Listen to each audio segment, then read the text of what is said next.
Hello and welcome to another Mr. Betabyte video. Another Mr. Betabyte video. What happened there?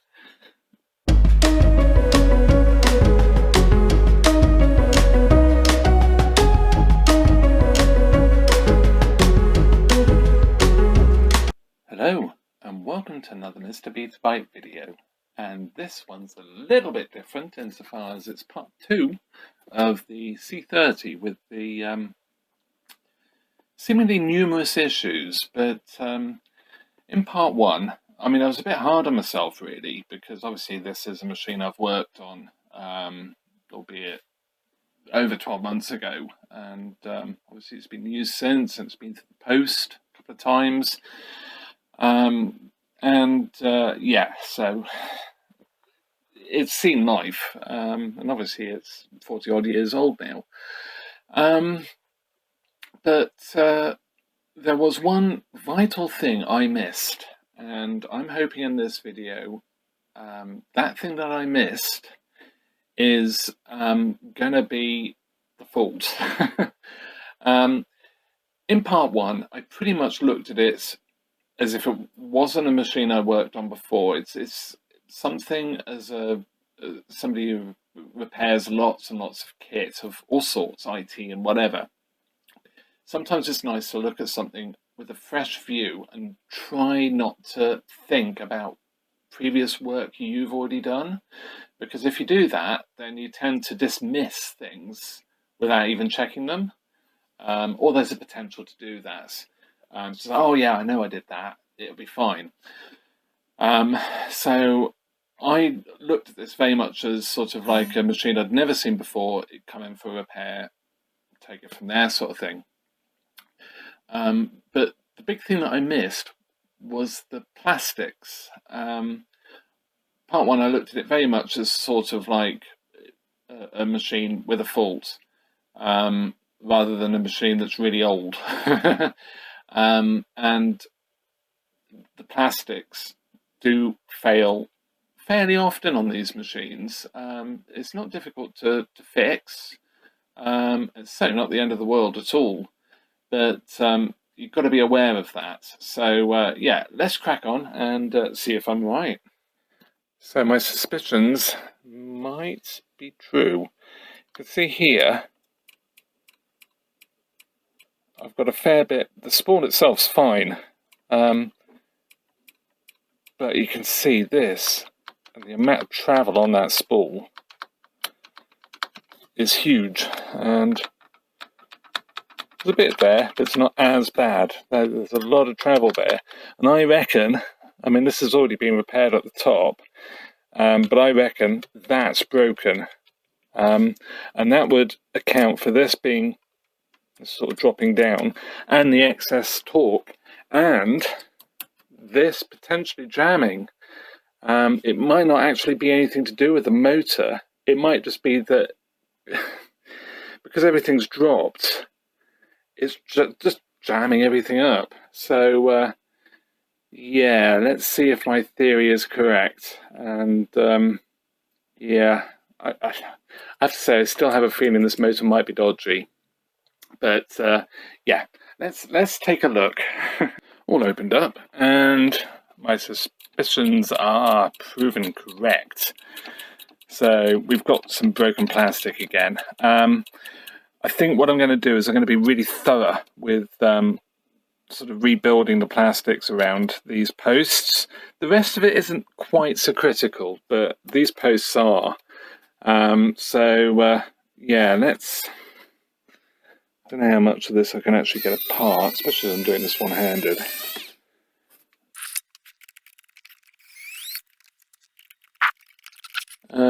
What do you reckon? Am I going to remove that 4th screw? Or should we just see if the whole lot just lifts up? Because I have a feeling it will just completely just lift off. Yeah, it does. There we go. Broken. That's what's causing all the problems. So, that is... I did all that work. I didn't even think about the plastics. Just shows you that it is really worth testing. And I know I've done it in lots of videos before.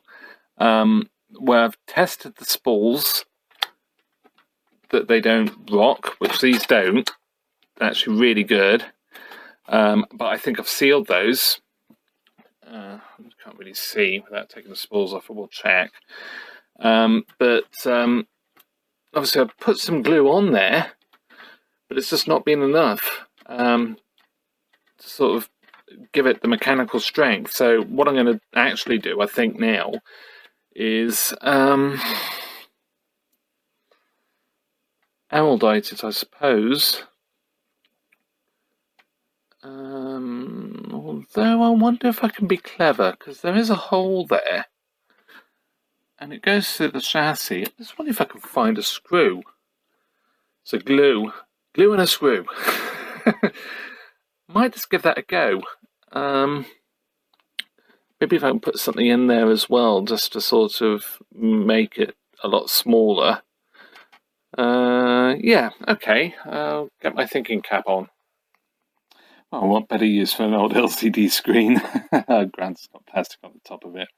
The plastic I took off to put the new screen in to a Chromebook. It's actually a Lenovo Chromebook. So, mix this up. I've forgotten how long this. I think this is. Oh, it's 5 minutes. Okay, well, that's good.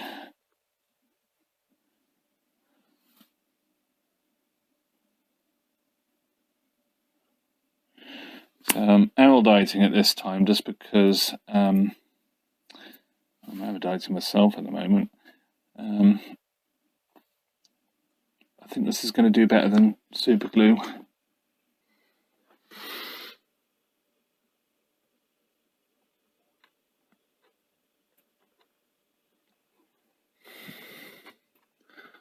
I don't mind blobbing this up a bit to give it some extra strength. Don't think that, oh, it is a bit in there. That's not good. I might just stick something in that just to keep it back. What I'm also going to do is just put some around these as well.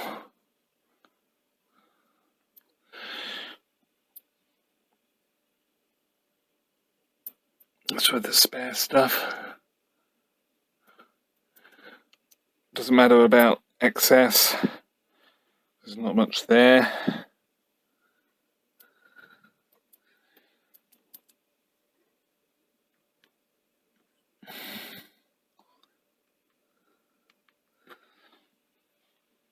Let's see if I can get some on this fourth one.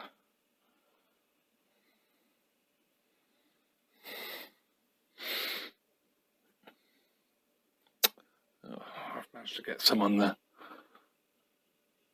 screw there for the cap stand, so I'll just remove that. But yeah, really messy job, but yeah, that should work. Okay, so I've cleaned it up and tidied it up a bit, and I managed to get quite a bit on that mechanical linkage there. But bit of isopropyl, bit of cleaning up, and I have actually put a little tiniest amount of silicone grease on the on it as well, just to make absolutely sure it's clean. Just kept this from going into the glue there. And that's all good. Everything else is fine. It's just a bit slapdash maybe, but I just really want to give as much glue build up around each of these posts as possible. So yeah, that's really good stuff. So right, I'm going to let this dry. It is 5 minute araldites, but it does take considerably longer to actually get fully hardened. So yeah, that's all good. So yeah, we'll leave it and come back and put it back together and check it, I suppose. So it's 24 hours on, and you probably hear a DVD being burnt. It's not a sound you hear that often these days, but yeah, and the glue is well and truly, it's completely solid. Mechanism's fine as well, so let's pop this back together. Motor is good. So I'm happy to reassemble.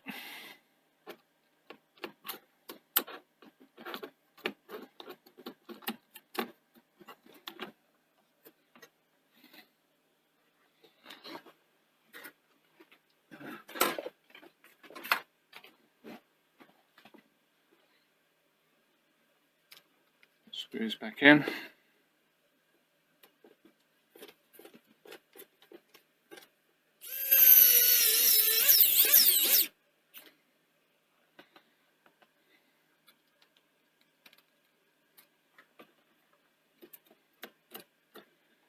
Good sign that everything's good, because it's that screw's gone in really well.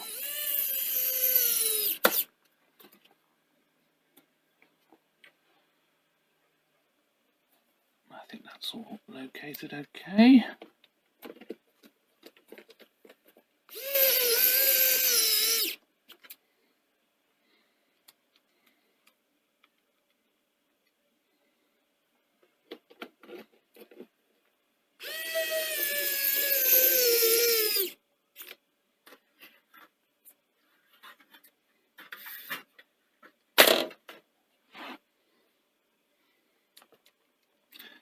And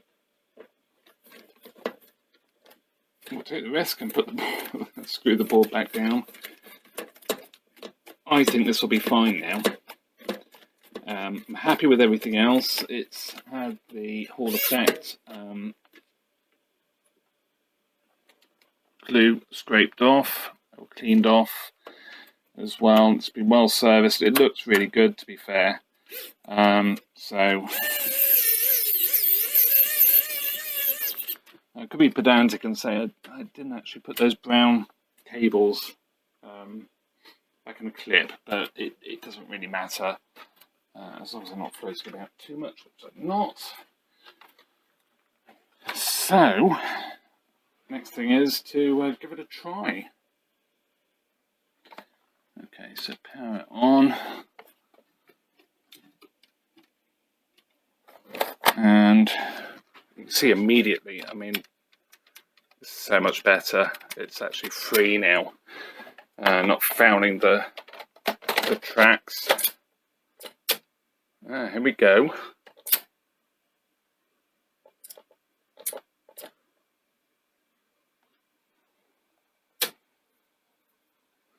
Over straight away.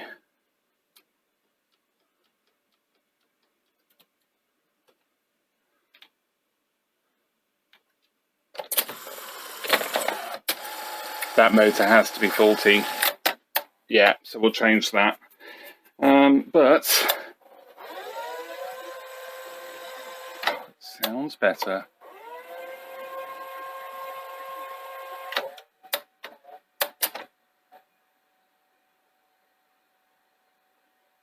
Oh, it just seems so much better. Okay, I'll hook up some leads and we'll have a look on the telly. Okay, so testing playback. We're sort of a bit of the way through a cassette. This isn't actually the best, to be fair, but best quality, but it's pretty good. A bit of sound. So yeah, I mean it seems to be working well, but this motor seems to have become even worse. I don't know whether we can demonstrate it now, but it's just pretty much always bad now. Ah, it's fine now, of course. It does seem the more you use it, the more it seems to improve. So I suspect maybe contaminated brushes, or I don't know. It's just not quite as it should be. So yeah, we'll change that motor. And yeah, let's do that next. Right, so let's change this motor out. So I've tried to get it so the camera can actually pick up everything I'm doing, but it's actually made it a bit more difficult for me. So yeah, let's get this belt off first. I'm getting carried away.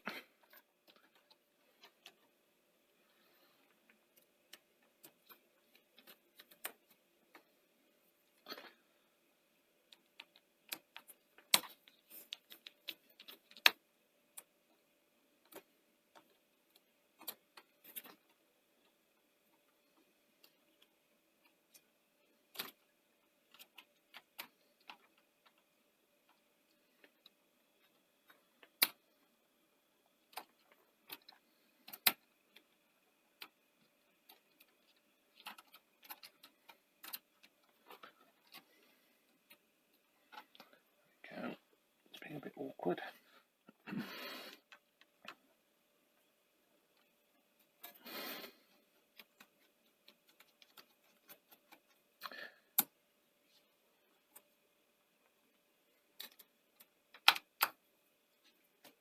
So, I'm not going to take that second screw out just yet. I'm going to take this apart and nearly,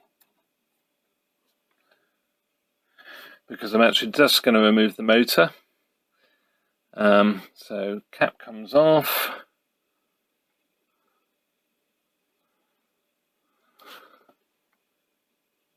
That centre gear looks as if it might be about to crack. I do half wonder if maybe that might be part of the problem. But anyway, we'll see. Change the motor. Then this comes off as well. So you should just be able to pull this up. A little bit of gentle persuasion. So looking at this, even though there is a crack, it's not actually gone yet.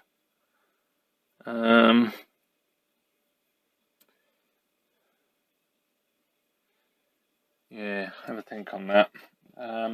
Having said that, yeah, let's get the motor out first, and then we'll have a chat about the part of the cause of why those gears do get split. The new gear that doesn't have the retaining flange. It's running well. And there's the old motor bit there. Should be able to just pass the connector back through. Okay, so replacement motor all cleaned up, and it's sort of a bit important to say that it is all cleaned up, because you'll notice if we compare the two motors, this has green on it, and this is, I believe, a mixture of some, I think it's a adhesive, but I think it's also caused problems with the metal, possibly. But anyway, it actually makes it sort of plastic onto metal with heat and everything else. Over time, it actually stresses the plastic so much that it cracks. I mean, other things that can cause this is things like the planet gears getting seized, excessive load on lacing. So yeah, it's not just simply that, but it's worth just bearing that in mind. But yeah, over time, you do get problems with it. So I'll get this one. I'm just going to plonk that back in there. Action on. And I'm possibly making this a little bit more difficult for myself. I mean, it doesn't really. I don't think I am. But And you'll notice I'm not cutting leads, I'm not chopping wires. You saw in part one that it's actually pretty easy to connect this back to the electronics. So yeah, that's all good.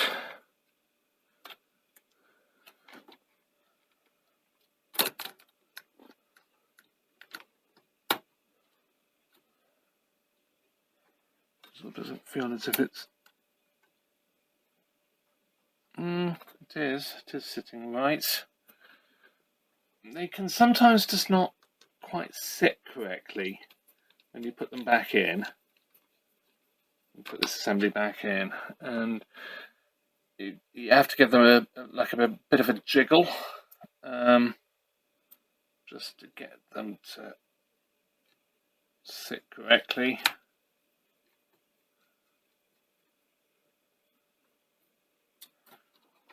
Yeah, it seems fine. So we've got planet gears.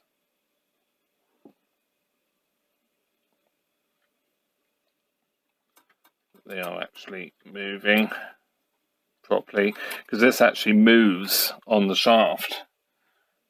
So yeah, we'll pop this back on.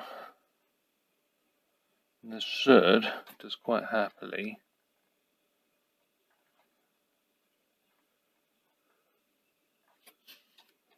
which you can't see,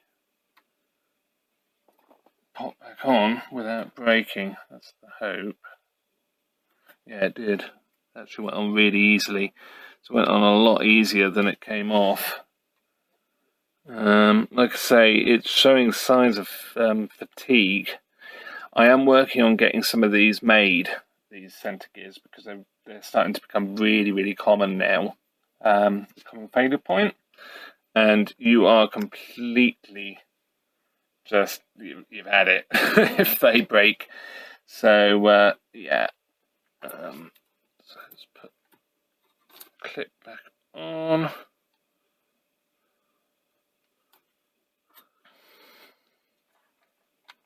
And as is fairly common, the when they've been over tightened, I have a vague recollection of this on when I originally did the video, that it was cracked, and it was cracked or I cracked it.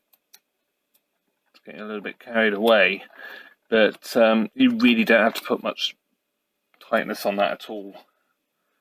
And when these were newer, it was not so much of a problem. You know, you could do them fairly tight and they take it, but the plastic's getting so old now that yeah, they don't like it. Oh, I've done that wrong. You can see that I've got that plastic bit the wrong side. So this shouldn't be poking out like that. If you see that, you know you've messed up.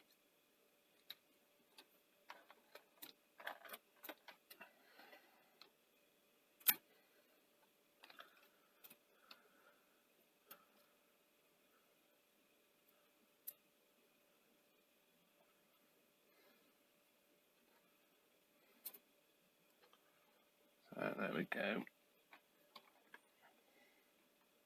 When I was putting the spring on, it didn't seem quite right. So that's fine.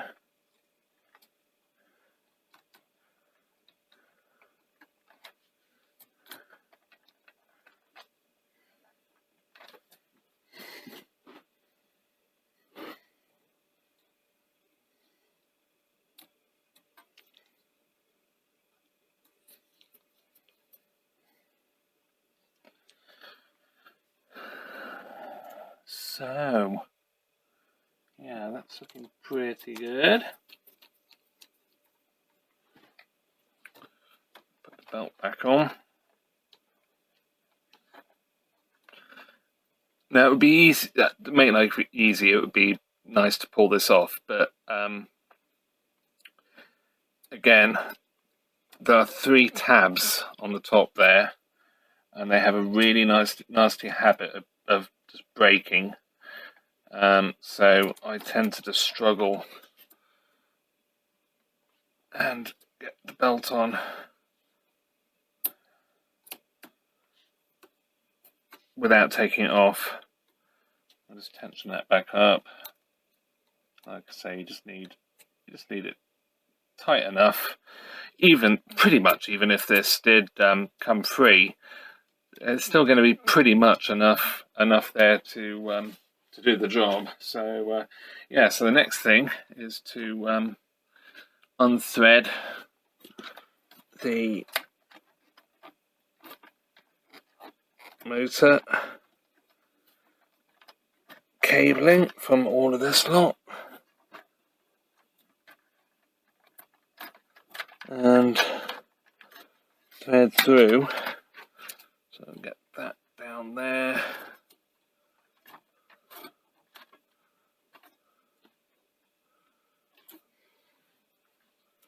And that through there.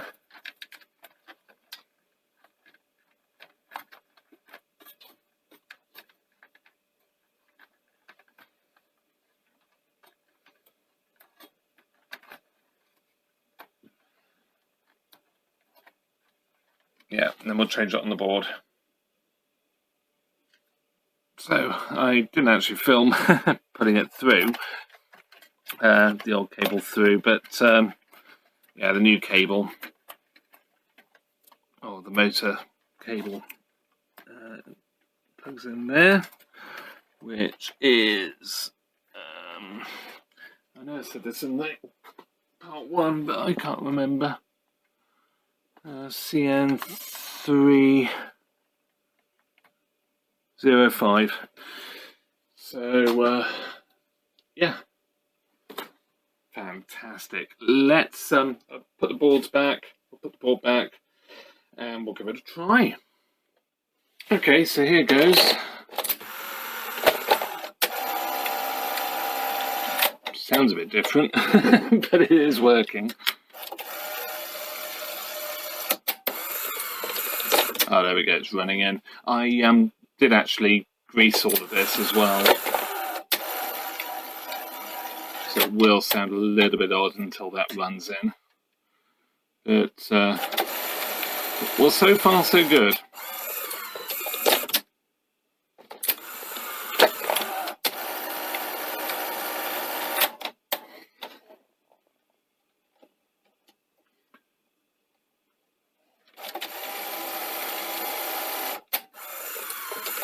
Yeah, that's fine. Okay, so one thing I'm noticing is the lower drum actually has some sticky residue on it. I'm just wondering if that is not helping the cause. So yeah, I'm going to clean that off. And yeah, I suppose we'll give it a try. So I've cleaned off, there's a load of like sticky stuff around here. I say sticky stuff, it was just, you still see a little bit of a mark from it. I don't know what was going on there, but that won't have been helping. And it does seem quite mucky, quite a lot of contamination of the drum there, which obviously is since I've sold it. But yeah, anyway, let's try the tape. It's loading fine. I've tested it, seems fine. It's just not playing up at all now. But we'll see. But yeah, so here we go. And yeah, occasionally it's flickering. Like I said, I do still think there's some contamination issues there. But it's absolutely fine. It's tracking furthest left, furthest right. So yeah, really good. A little bit of tape damage anyway on this cassette. So yeah, really pleased with that. It's a really nice machine still, and it's nice to see it 12 months on, having had some use. I know Ben will be really pleased to get this back, so I know he's got some more cassettes he wants to go through. So yeah, hope you enjoyed this one. A bit of round the houses to get to the conclusion, but we got there in the end. And like I say, nice to see the machine back. So with that, thank you very much for watching, and please like and share, and do subscribe as well. Really do appreciate everybody who's subscribing and who has subscribed. Really means a lot to me, and thank you. And with that, see you in another video. Bye for now.